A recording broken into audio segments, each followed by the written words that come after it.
میں عمران خان صاحب کی کتاب جب بھی پڑھتا ہوں تو اس میں ہر دفعہ ایک نئی چیز نظر آتی ہے، اور اس دفعہ جب میں نے کتاب پڑھی تو اس کتاب کے اور یہ کتاب کسی اور نے نہیں لکھی، وزیر اعظم عمران خان صاحب نے خود لکھی ہے۔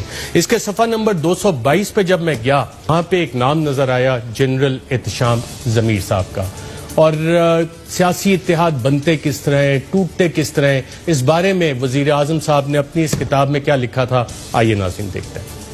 عمران خان نے اپنی کتاب پاکستان میں خفیہ ایجنسی ISI کا بھی ذکر کیا۔ عمران خان نے لکھا کہ جنرل احتشام ضمیر ISI کے سیاسی ونگ کے سربراہ تھے اور جنرل مشرف کے اصلاحات کے لیے سیاسی اتحاد بنانے کا کام ان کے ذمہ تھا۔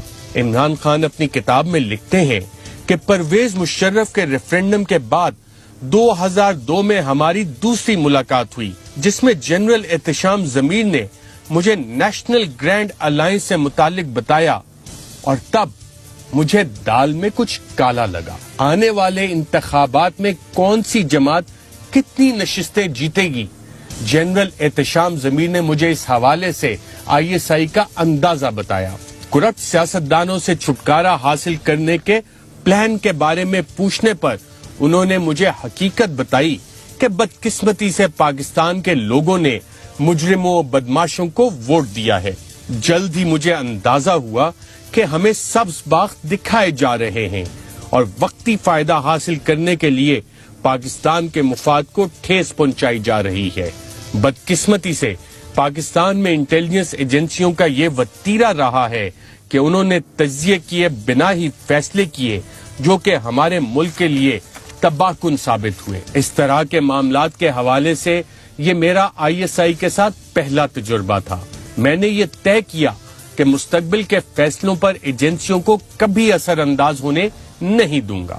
عمران خان اپنی کتاب میں 23 جولائی 2002 کو پرویز مشرف کے ساتھ ہونے والی ملاقات کا حوالہ دے کر لکھتے ہیں کہ اس ملاقات میں پرویز مشرف کے ترجمان، قومی سلامتی کے مشیر، ISI کے سربراہ اور جنرل احتشام ضمیر موجود تھے۔ اس ملاقات میں مجھے احساس ہوا کہ ہم جیسے لوگوں کو جنہوں نے شروع میں مشرف کی حمایت کی تھی، ان سے سیاسی نظام کو صاف ستھرا کرنے کا جھوٹا وعدہ کر کے بے وقوف بنایا گیا۔ جب پرویز مشرف نے مجھے بتایا کہ ان کے اصلاحات کے سیاسی اتحاد میں کون لوگ شامل ہیں تو مجھے دھچکا لگا۔